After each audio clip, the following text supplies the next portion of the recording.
So today I'm doing infinite damage to our opponents with a much better and more streamlined version of an old combo now that Lost Caverns of Ixalan is upon us.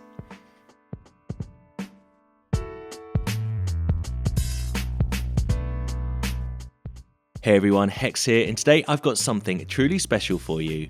We're diving back into an old combo, but with the addition of Roaming Throne, we're taking it to a whole new level. As you know, the Throne allows us to basically double triggered abilities of fellow creatures, and what better card to pair it with than Ill-Tempered Loner. Picture this, a 3/3 human werewolf that deals damage back to any target when it's dealt damage itself. Now throw in those additional triggers from the Throne, make it indestructible for a turn, and you've got a loop that only stops when your opponent is defeated. It's a breeze to set up and can even trigger when they attack you. Essentially, one trigger will be back at the werewolf and the other at your opponent's face. The loop is then set in stone until your opponents die or they can break it. Now transform that loner into Howlpack Avenger and you've got yourself a 4/4 that dishes out damage whenever any creature you control is dealt damage. At this point you can practically just attack your opponent with your creatures, rendering their blocks ineffective, and if that's not enough, you can always have the option to pump your werewolf for just the 2 mana. This is a streamlined version of our previous loner combo deck, and to make it indestructible, I'm relying on Loran's Escape and Valorous Stance. Both are instants that can be deployed when opponents attack into your werewolf, with the added bonus that Stance doubles as removal. We've got Play with Fire, Lightning Strike and Brotherhood's End that can help force damage onto our loner or our opponent's creatures if needed, or even their face if you just need that extra little damage to get through without comboing. Throw in Soul Partition and Brutal Cathar for more removal options. The Cathars incidentally synergize beautifully with the Throne themselves, providing an additional exile trigger when the Throne names Werewolf. We've got Big Score to add a touch of pseudo card draw and ramp, and feel free to add more similar effects. I have found though that exiling cards to play over the next few turns, like Ren's Resolve, don't work too well as you want to keep your opponents guessing about your game plan. I've got 26 lands today, which seems a lot even to me, but I needed to ensure that we get to about 6 lands without really missing a beat, and that's the deck. So it's a Boros control list with a combo finisher. Among all the infinite combos on Arena that I've tried, this one seems less clicky, less janky, and can be deployed at instant speed with minimal setup. Just the 2 creatures on the board, the Loner and the Roaming Throne. My favourite card from Lost Caverns of Ixalan. I'm genuinely excited about this deck and I can't wait to hear what you think in the comments below. Drop a like on the video, and if you haven't already, hit that subscribe button below. Thank you all for the incredible support that you give this channel, and I hope you're ready for some epic combo action. Until next time, Hex out. Alright, on the play, and this is a definite keeper as we have... Well, in fact, we've got 3. In fact, we've got our entire combo in our hand. I was going to say we've got our creatures, but we do have Loran's Escape and Play with Fire. But we're going to need to shoot that off now to get rid of their Swifty. So, looks like we're up against mono red. Just need to find our land drops, and hopefully we should be okay. Opponent with a second mountain here, and it's a Feldon. Okay, well, I'm just going to keep the tempo on our side by Soul Partitioning there. So we do not find our 3rd mana, but we do find another Soul Partition. There are 26 lands in this deck. I have upped the land count to 26 because we really want to be trying to hit our creatures on curve, even if this game kind of contradicts that a little bit. Opponent with a Phoenix Chick, and they're going to pop us down to 19. So hopefully we should be okay against mono red. We may not need to do damage to our own creature. They will probably do that for us. Although the Phoenix check will just fly over the top there. Still missing our land. Put it with another Feldon. And going to Soul Partition that one. So we've kind of run out a little bit of options. Nice is us as we do finally find our 3rd mana. And that does open up Brotherhood's End, so hopefully they overcommit to the board here. And then we can drop maybe our Roaming Throne next turn if we find a 4th land. Feldon and Play with Fire. Well, I'm just going to shoot Feldon actually. I feel like the fact that they're going to have a look at 3 cards isn't really too much of a problem for me. We are a combo deck. And I don't really want to take any more damage than I need to. This means if we do miss a land drop this turn, at least we have Brotherhood's End for some redundancy. We do find our planes though, and I'm going to drop Roaming Throne at 4/4 with Ward 2. It's going to be relatively difficult for our opponent to deal with. Normally, I like to keep a land open for Loran's Escape, but we don't have that luxury in this game. Opponent with Invasion of Regatha is going to do 4 damage to us. Okay, we go down to, I guess, 10 as they're attacking us with their Phoenix chick. Another loner is... it's okay. We'll drop this one. We do go down to 9 ourselves. So, technically, we have lethal next turn if our loner is still on the battlefield. We go down to 6 with Lightning Strike, and are they just going to burn us to death? They could well do that. Another mountain. So, not sure what they could have in their hand to kill us. Invasion of Regatha, another 4 damage to me. Well, they're going to have to hit our loner, and we get to take out their Phoenix chick because we can redirect the damage. They probably wanted to attack us first, and they, I would say, definitely wanted to attack us first because we are going to combo off here for the win. But we're going to have to tap our Battlefield Forge, which is going to take us down to 1 life. We will play our Brotherhood's End after giving our loner indestructible. And we can just now target our loner with some damage, target the opponent, target our loner, target the opponent, and the Roaming Throne is effectively doubling up our triggers here for us to win. A very tight race against Mono Red. Alright, on the draw here. Okay, we keep hands with combo pieces. That is my mantra in combo decks. Opponent with a forest. And Cavern of Souls, naming Dinosaur. And there is the Yearling. Nothing we can do about that just yet. We'll go to their turn and see what they want to do. We have at Brotherhood's End if they want to play another sort of 2 toughness creature. It's actually Huatli, which is 3 toughness. So we probably will just take some damage here and just Brotherhood's End, I think. Probably the safest thing for us to do. We'll keep our Soul Partition in case they want to play any massive creatures. And we will deal with the board here. Wonder if we are able to cast this Roaming Throne next turn. Opponent with a Lawkeeper. And no follow-up plays. Alright, well I think I'm going to play the Roaming Throne. I think the Dinosaur deck does 3 damage with the Carnosaur, and apart from that they're just going to try and go bigger and bolder than we are, so I think the throne might be safe here. Obviously we name werewolf and we could be giving our gameplay away, but this also means if we find a Brutal Cathar we can take care of both the opponent's creatures, as that triggers twice with a Roaming Throne naming werewolf. And the Dracosaur for our opponent, well, I'm just going to Valorous Stance that. I don't really want to Soul Partition that. It's relatively straightforward for them to cast, and it's definitely a card I'm afraid of. So they do have, I guess they had 6 mana, not the 7th. But they do find a Paleontologist here. So they've got the 7 mana for some big boys next turn. I'm definitely going to find a way to deal with one of their mana dorks. So we find big score. Well, I guess we can cast that first. We'll get rid of a Loran's Escape. And what do we find? Lightning Strike and Plains. Okay, no combo piece just yet. Still searching for our werewolf, but I'll take care of this Paleontologist. I don't really want them to be casting that Dracosaur from the graveyard, which they are exiling themselves.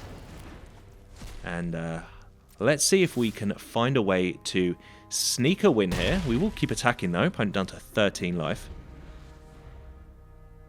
Let's see what they've got this turn. It is a Carnosaur. Okay, so they're going to discover 5. This is a card I was kind of dreading. But it looks like, yeah, they just discovered into a Lawkeeper. And I am perfectly happy with that. That does give them the mana dork needed for them to maybe cast a 7-drop next turn. But I think I have to deal with this 7/6. I'm going to do it on their turn, though. Could have taken the Lawkeeper, or shot the Lawkeeper, but at this point, any mana for them is... they're just going to be able to cast the Atali anyway. Let's see what they find with Atali, though. It is a... I think that looked like... oh, it's Hulking Raptor, okay. Another card I'm semi-scared of. And we find a Valorous Stance, or they find a Valorous Stance. Now, they're targeting the Roaming Throne, but that has a Ward 2, so can't do anything about that. And we get our own Valorous Stance. Alright. Well, I'm going to Lightning Strike the Raptor. I am scared of that card. We're going to hold open the Stance to deal with Etali on their turn. They do have a Carnosaur on deck, ready to come out, so we'll see what happens here. We're just looking for our Ill-Tempered Loner here, because I'm pretty sure that on the battlefield, they're not going to be able to attack into that at all, especially as we've got Loran's Escape, and they decide to activate or to try and attempt to transform their Etali. Well, I'm not going to let them do that, as we will get rid of that card. It's a bivouac for us. So I added the big scores as a way to sort of try and dig into our combo pieces, but you may want to add some cards like Reckless Impulse or Ren's Resolve. I just feel like if you Ren's Resolve into cards you don't necessarily want to play the next turn, it's a little bit of a waste. They do find Etali into another Huatli. Alright. And Lightning Strike, I guess that has to hit our face. So we're holding our own against the Dinosaur deck, but we are running very low on resources here. But we've managed to stave off a lot of attacks, and you know what? We're still on 14 life. They're down to 7. They find a Yearling as well, so they've just deployed their entire Dinosaur army onto the battlefield. And we draw an Ill-Tempered Loner. Alright, finally. We've seen quite a lot of the deck. We get to cast this, and you know what? They cannot attack us. If they know how the Loner works, we just make it indestructible. Surely they know we've got an indestructible effect in our hand. But yeah, they can't attack us. We will just block with the Loner, make it indestructible, and hit the opponent for lethal. So any damage that the Loner takes is going to be enough for us to win. They can't attack. They know that. They go to end step. So we find a Brutal Cathar. And they might have had lethal, or we might have had lethal if they attack, but we actually now have lethal by our own attack, because we can attack with the Loner here. They have to block, because the Loner can be pumped for 2 mana, or for 4 mana to make it 7 power, but they do throw the Yearling in front of it, and we'll make it indestructible. It takes 3 damage, and we can just target the Loner, target the opponent, target the Loner, target the opponent. So that just shows how effective this card can be when faced with a board like this. They couldn't attack us, and they couldn't block our creatures either. Okay then, on the draw, hand looks a little bit weak. We're kind of leaning into the Brotherhood's end here to see if it can bail us out of any trouble. Hopefully we're up against a creature deck, and it is a Generous Visitor, so it looks like probably Enchantments. Okay, I'm not sure how we're going to face against this deck. See how we get on. So, they find a Weaver of Harmony. Okay, well, this is fine by us. We can just Brotherhood's End this board in a couple of turns. So we'll just pass the turn here. And if they get up to any major shenanigans, we do have a Lightning Strike available. Michigo's Reign of Truth is going to put another counter on the Visitor. And it's going to target their Weaver. Alright, well, this is shenanigans that I don't want to be dealing with, so I'm going to just Lightning Strike this Weaver. I really don't want to take 7 damage before we get to our turn 3. I think that's way too much. We will probably still be Brotherhood's ending, as we find a Brutal Cathar, though. We could Cathar, but I think I'm just going to Brotherhood's End. I don't really like doing this just to one creature. But it means that their Reign of Truth is pretty ineffective this turn, as there are no creatures for it to target. And they just passed the turn, so they kept a 2-lander. But we'll play Roaming Throne. Ward 2. They certainly can't ossify this one. They're going to need to get 4 mana to do that. And this 4/4 for us is kind of a roadblock for them. Another Michigo, okay. And we find a land. Alright, so I'm fine with us drawing lands. It's definitely something we need. We're still looking for our werewolf, though. Guess we can attack here. because they're just going to target the portrait of Michigo with their Michigo's Reign of Truth. We can just Valorous Stance that if we need to. And that is exactly what is happening now. See if they've got any follow-up plays. It is a Spirited Companion, okay. So that puts an extra power and toughness onto their 4/4. And yeah, I'm not taking 5 damage. We will blow that bad boy up. And we are running low on removal spells. We're still going to just keep attacking though. We have our Brutal Cathar available if they play any creatures that we would need to deal with. But also, Brutal Cathar at the moment can actually take 2 creatures now the Roaming Throne's on the battlefield. They block. Fair enough. It kind of says to me that maybe they're trying to preserve their own life total a little bit. But they still look like they've just got the 3 mana here. And that's Calyx. Okay. I mean, they now have 2 targets on the battlefield for Brutal Cathar next turn. And then we've got Loran's Escape to protect both of our creatures. So are we going to maybe find a way to win without our combo? I think we'll just make some 1/1s here.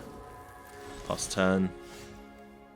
Brotherhood's End. Alright, well, had we not made those 1/1s, that would have been another way to deal with both their creatures. I wasn't to know that.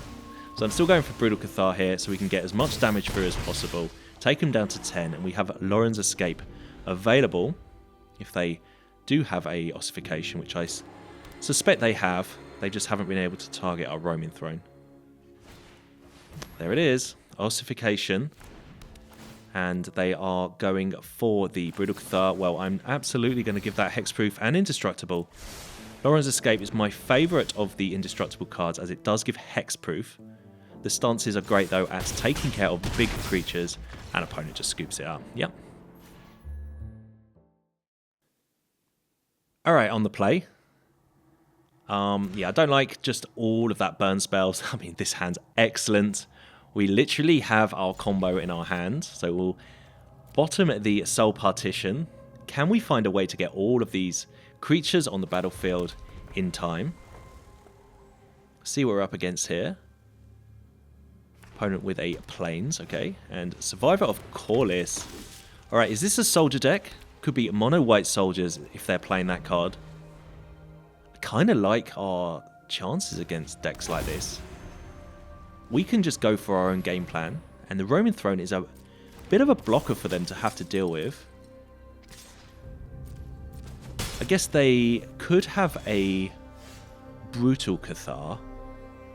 We have burn spells to deal with Brutal Cathar at instant speed, so don't mind that at all. They look like they've been in the tank for quite a while here, so I don't know if they've disconnected or what, but they were flipping around on their cards and their mana, so not sure why they didn't play a spell that turn. We will play that Roaming Throne though. They're definitely there. They haven't disconnected. And yeah, they pass to their turn here. So not sure what's going on. Finally, the opponent plays a land. It is a Secluded Courtyard Naming Soldier. So they did miss an attack last turn. Coppercoat Vanguard. But yeah, no attacks into our Roaming Throne. And I'm not going to play the Loner here because we have lethal next turn. If we play the Loner here and they try and kill it, going to have to use the Loran's Escape. But next turn we have lethal. No matter really what they do, they have to kill us now. So they find a Harbin. Okay. Maybe they were close to killing us. And a Vanguard. Okay. So yeah, we should be good here. I think we got there just in the nick of time. I don't think that missed attack by them made any difference to this game at all. We find a Brotherhood's End anyway. I mean, that would just decimate their board. I reckon they might give it up if we cast that, but I'm going for the Loner combo here. So Loner with Loran's Escape and Play with Fire onto our Loner. Should be lethal. Let's just make sure we do our triggers right. There was a game earlier on I played today where I went to... Opponent good game to me and I went to good game them back and ended up actually shooting myself with one of the Loner triggers. Very awkward. I didn't lose the game, but I felt very stupid doing that. But yeah, we have a nice little loop going on here. You can do as much damage as you want, and there isn't much clicking. It's not like some of those infinite combo decks. There's a lot of clicking, and I'm sure they didn't expect to be losing this game when they dropped their 5 creatures and a Harbin on the battlefield.